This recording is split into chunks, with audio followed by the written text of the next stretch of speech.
안녕하세요, 로이입니다. 안녕하세요, 조이입니다. 얘기 나눌 주제는 아빠 나 공부가 너무 하기 싫어요.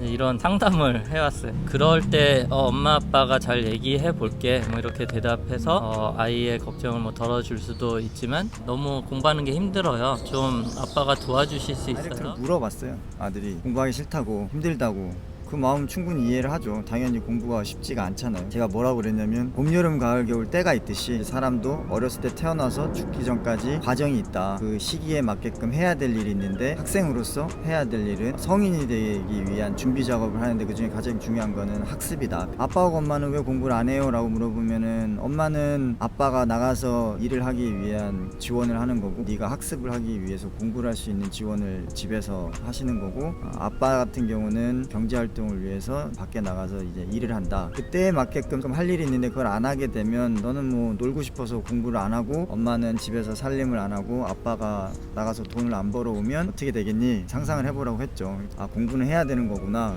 라고 얘기를 이제 하더라고요. 그래서 착한 아이네요. 회사에도 애를 자주 데려갑니다. 이제 아빠가 일하는 모습도 보여주고 그래서 아빠가 얼만큼 힘들게 운전해서 출퇴근하고 일을 하는지도 보여주고 그러면서 공감을 좀 할 수 있게끔 좀 하죠. 좋아서든 싫어서든 아이들이 부모의 눈치를 볼 수밖에 없는 그런 입장이기 때문에 수긍을 하는 쪽으로 상황이 전개가 될 텐데 쉽게 수긍이 돼서 잘 이행이 되면 좋은데 아이들이 진짜 공부를 좋아하는 성향도 있고 공부가 체질에 너무 안 맞는 애들도 있어서 이제 체질에 맞지 않는 아이한테 자꾸 공부를 해라라고 하면은 그거를 이제 지켜나가기가 굉장히 힘들어지는 것 같아요. 그렇죠. 공부는 정말 그 나이에 해야 되는 게 맞을까요? 좀 안 하면 안 될까요? 부모님들이 인식을 정확히 하셔야 되는 부분이 애들이 수학 문제 한 페이지 더 풀고 선행학습하고 이게 공부가 아니고요. 애들이 이제 성장해서 홀로 성인이 돼서 경제적으로 자기 사회적으로 독립을 할 수 있는 학습을 하는 과정이거든요. 상대적으로 주위의 또래에 이만큼을 평균적으로 하는데 뒤처지는 것 같아 라는 불안심리 때문에 애를 학습시키려고 하는 부모님의 욕심입니다. 배운다는 거는 어제에 비해서 오늘 좀 하나 더 알면 더 배우는 거지 속도에 대해서는 조금 뒤처지더라도 애가 스트레스를 받고 거부감이 드는 걸로 유도하면 안 될 것 같고요. 공부라는 거는 내가 성인이 돼서 뭔가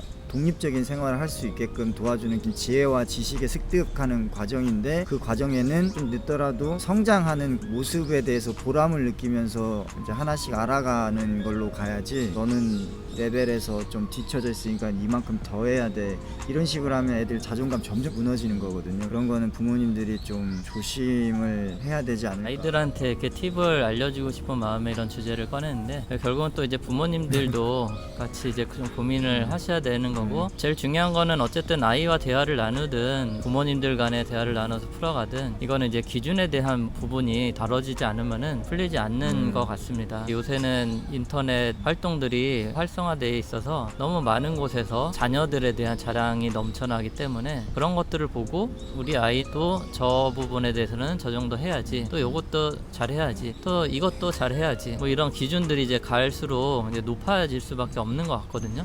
그래서 부모님이 딱 중심을 잡으셔서 어느 정도의 분야와 어느 정도의 기준이 우리 아이한테 적합할지 정말 우리 아이를 위해서 필요한 건지 그거를 좀 잘 생각해 보셔야 될 것 같습니다. 부모님들이 좀 많이 속상하실 거예요. 왜냐면 어느 주위를 봐도 자기 아이가 뒤쳐졌다고 생각할 수밖에 없어요. 기준은 점점 올라가기 때문에. 근데 이제 성공한 사람들은 공부만 해서 성공한 사람들 거의 없어요. 자기가 좋아서 나중에 인사이트를 받아가지고 거기에 집중해가지고 굉장히 위대한 사람들이 된 게 많기 때문에 쉽게 좀 설명을 드리면 7가지의 무지개 색깔이 다 있는데 공부라는 빨간색에만 애를 맞추려고 하는 거거든요. 근데 이 세계에는 뭐 2만 가지 이상의 직업이 있다고 하잖아요. 근데 중요한 시기에 성장기에 한 색깔에 너무 틀에 맞춰가지고 평균 이하서 뭐 뒤처졌느니 이렇게 하는 거는 정말 아닌 것 같아요. 조금 시간이 느려지더라도 아이의 색깔이 어떤 건지 좀 주의 깊게 보고 지원을 해야 되는 필요가 있지 않을까. 좀 무거운 얘기네요. 예, 아이들한테 이제 많은 경험을 해주는 게 어떻게 보면 부모가 해줄 수 있는 역할 중에 하나고 또 공부라는 것도 그 많은 체험 체험 중에 하나라고 볼 수 있을 것 같아요. 그래서 공부에 대한 기준을 너무 높게 잡지 마시고 아이가 감내할 수 있을 정도의 딱 필요한 만큼, 어떤 아이는 문제집 한 권을 하루에 풀 수도 있는 거고, 어떤 아이는 뭐 한 페이지, 어떤 아이는 뭐 하루에 한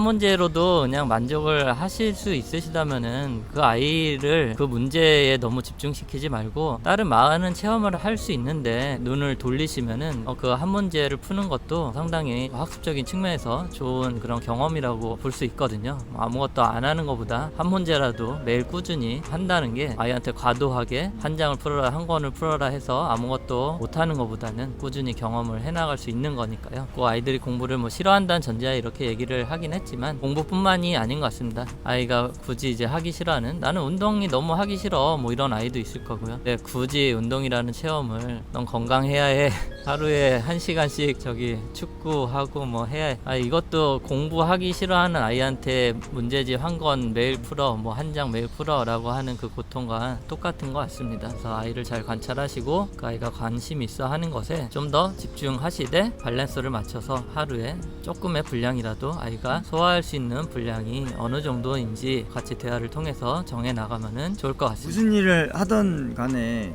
자기가 입으로 내뱉고 글로 쓴 거에 대해서는 어떻게든 어린아이들도 지키려고 하거든요. 강제적으로 이거 해 이렇게 하는 것보다는 뭐 잘 따라오면 괜찮겠지만 잘 못 따라오는 어린아이들한테는 더 얘기를 통해서 자기 입으로 할 수 있는 범위를, 난이도를 좀 정해서 거기에서 부담 없이 완료하면 그 다음 단계로 올라가거나 나아가는 쪽으로 아이가 스스로 계획해가지고 내뱉어서 할 수 있게끔 이렇게 유도를 하는 게 되게 중요한 것 같아요. 그렇죠. 그럴 때 조금이나마 성취감을 맛보고 그 성취감을 발판으로 삼아서 그 다음 단계에 올라갈 수 있을 것 같습니다. 우리 아이들이 항상 행복하기를 원하시는 우리 부모님들이 항상 가슴에 새겨야 할 단어 3가지와 함께 대화를 마치도록 하겠습니다. 항상 우리 아이들을 믿어주시고 사랑해주시고 응원해주세요. 응원해주세요.